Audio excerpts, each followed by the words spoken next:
When I was 12, I came to the conclusion that everyone in the world, including my family, was against me. I was never a problem child, but my parents sure treated me like one. For example, I used to need to be home by 5 p.m. every day. This clearly restricted my amount of playtime outdoors. I wasn't allowed to have friends over or to play at the house, nor was I allowed to go over anyone else's. I had to finish homework directly after I came home from school, no matter how long it took. My parents refused to buy me video games and forced me to read books and then write a book report on them to prove I actually read it.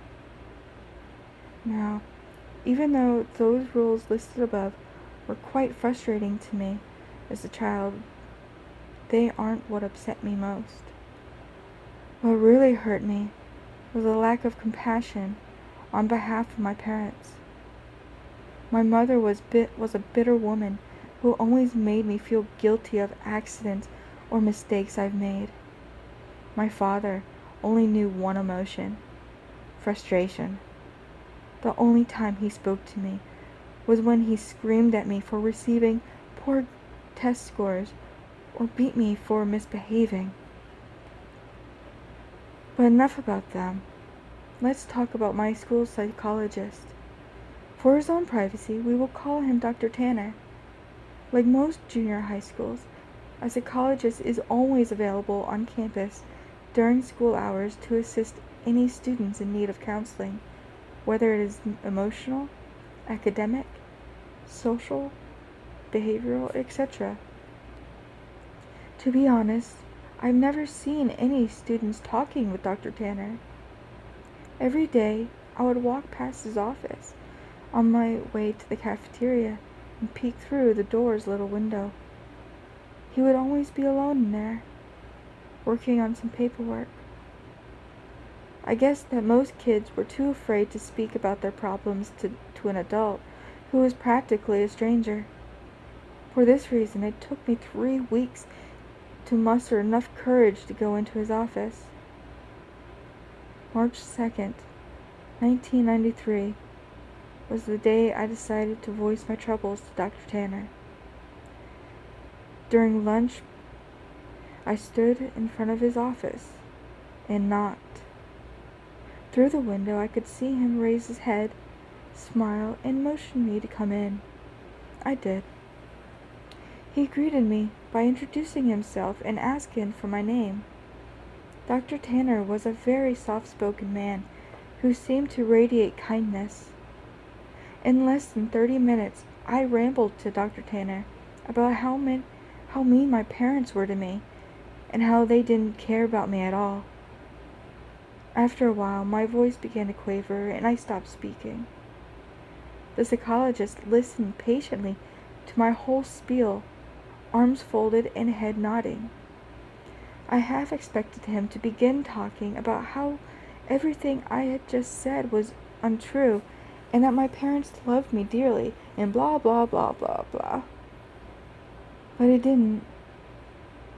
Dr. Tanner leaned towards me with a grin on his face and said, "You know, I'm the best school psychologist in the world. I promise we will fix this."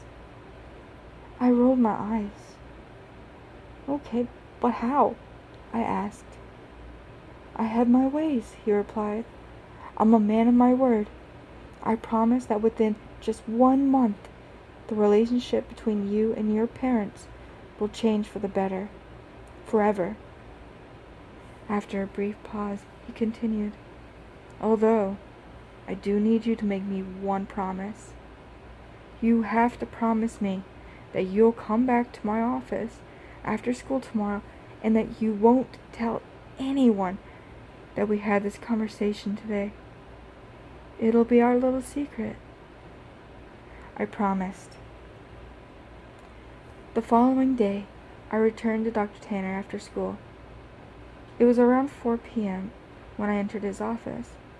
After a warm welcome, He asked me to have a seat in front of his desk once again. Upon sitting down, I watched Dr. Tanner close the blinds of the door's tiny window. "There," he smiled. "Now we have all the privacy we need." He began to talk about my likes. We began to talk about my likes and interests, my favorite subjects in school, my least favorite teachers, and, things like that. About an hour into the conversation, Dr. Tanner offered me a soft drink. I gladly took the offer, considering my parents never allow me to drink soda. Dr. Tanner reached over his mini fridge and fidgeted around before setting down 2 open cans of soda on the desk. Afterward, we continued to talk about what was going on in my life, but it wasn't long before I passed out from whatever drugs Dr. Tanner placed in my drink. It took me a minute or so to adjust my blurred vision upon waking, and when it did, I had no idea what to think. I was handcuffed to a bed and my mouth was sealed with duct tape. I immediately began to panic, squirming and tugging at the cuffs, but gave up soon after. My eyes widened in disbelief after looking around the room. There were posters of superheroes pinned up along the walls and photographs of famous athletes on shelves. In the middle of the room was an old television and a Super Nintendo, various game cartridges stacked alongside it. I didn't know what to think. Here I am in a room filled with items most kids would die to play with. I would have probably cried from joy hadn't I been handcuffed to the bed frame. My stomach sank once again as the door opened and Dr. Tanner walked inside. He sat down on the edge of the bed. "Now listen," he said. "Remember that I am here to help you and I would never hurt you, okay?" Dr. Tanner gently removed the tape from my mouth and then the cuffs from my hands. My first instinct was to begin crying, but something about Dr. Tanner made me feel safe. He smiled at me. "You're going to be staying here for a while," he continued, "and during this time, you're allowed to play with any toys in this room while I'm here at the house. But when I have to leave the house, I'll need to cuff one of your hands back to the bed. You can still watch the television, but I want you to only watch the news channels when I'm away." I sat in silence, still trying to process the information he had given me.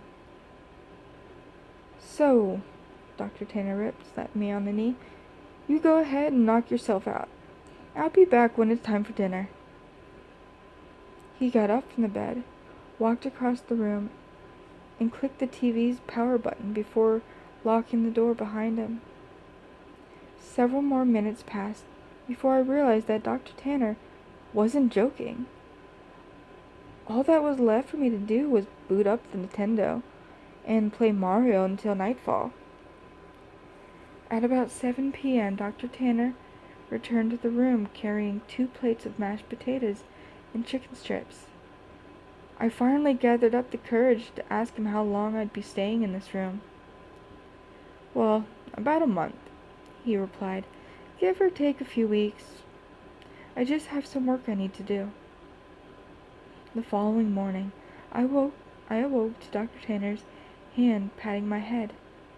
"Hey, bud, you don't have to wake up right now if you don't want to, but I'm going to need to put this back on," he whispered, clamping the cold steel handcuff onto my wrist.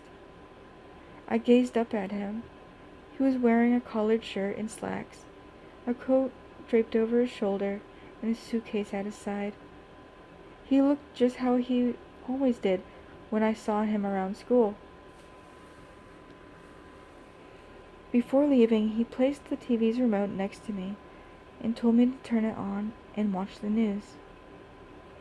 The first thing I saw upon turning it on was a breaking news segment. An important-looking police officer stood at the podium, surrounded by people with microphones. I happened to begin viewing halfway through his speech. A statewide Amber Alert has been issued as of this morning. We have several investigators working towards identifying potential abductors, but as of right now, there is not much evidence. Faculty members state the boy had been last seen around 4 or 5 in the evening on. I began to feel nauseous as a photograph of me appeared on the screen. It was my yearbook picture from last year. Captions for the photograph displayed my name and age, my school, and my town. Above my picture were alternating titles: FBI begins search for child, and kidnapping suspect unknown, and potential runaway. The live footage continued, and 2 figures I soon recognized as my mom and dad stepped up onto the podium. Both appeared to have reddened eyes. Tears streamed down from my mother's face as she took hold of a microphone. I'd never seen so much emotion come from my mother before, as she wept on live television, stuttering on sentences such as, "Please return my baby back to me. I'm so sorry. Please come home to us." When my father took the microphone, I nearly expected his attitude to be stone cold, but he too had tears in his eyes. He pleaded to the world to bring his son home safely, and lastly begged for my forgiveness. I know I haven't been the best father, but God damn it, do I wish I had been now. Please bring my boy back. I turned the power off shortly after. My emotions were mixed, for I had never once seen my father cry. I felt miserable that my parents were being put through so much, but at the same time I felt relief. I now know how much Mom and Dad love me. Nearly 4 weeks have passed, and Dr. Tanner has been treating me with the utmost respect. He leaves me in the morning, cuffed to the bed frame, but returns in the afternoon to eat lunch and dinner with me, talk and play games. I never would have guessed how good Dr. Tanner was at Monopoly and Scrabble. But one morning, when Dr. Tanner woke me before heading off to work, I noticed a stern look on his face. I also realized that it was 3 hours earlier than when he usually wakes me. "You need to watch the news today. No exceptions. I want you to keep television on all day and pay close attention to it," he stated grimly. I, of course, complied and watched him exit the room. About 2 hours later, a breaking news segment interrupted the toothpaste commercial I was watching. The title? "Human Remains Found." 2 staunch-looking men in suits stood aside one another and began speaking. "We are displeased to bring up such unfortunate news this morning regarding our missing child case from earlier this month." One of the men bowed his head while the other speaking shuffled through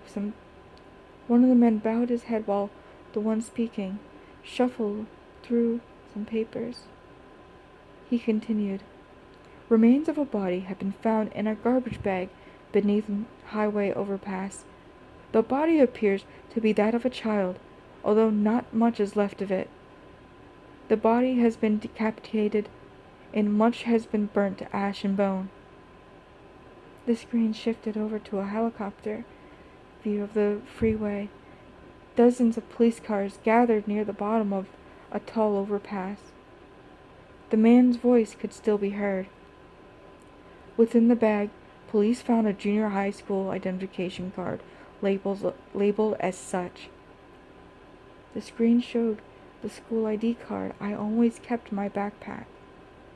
The plastic was sort of melted away, but my photograph and name were intact. After the two men dismissed themselves, the camera panned over to my parents. They were sitting among reporters. My mother's face held a painful grimace, and my father sulked his head down at his knees. I shut the TV off. Dr. Tanner returned home very late. He hurried into the room, unlocked my cuffs, and placed a bottle of fizzing water into my hand.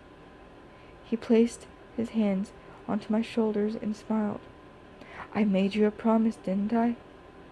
I nodded, tears squeezing their way out of my eyes. "You need to make me a promise again," he whispered. He told me that I needed to drink all the water in the bottle. It would help me sleep, and that from here on, I am never to tell anyone that I ever met him. I promised. "I told you, I'm the best school psychologist in the world, didn't I?" He was right. I woke up later that night to find myself lying in the middle of a park, stars shining brilliantly across the night sky. I recognized the park. It wasn't too far from my school. A mile or so down the road, I saw my house. The lights were off inside, but I could make out my father sitting on the step leading to the front door. I hesitantly called out to him.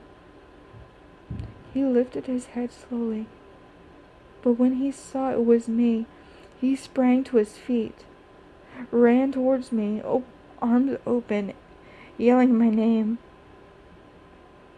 My mother erupted from the house behind him. Dr. Tanner was right. Things have changed with my family and I.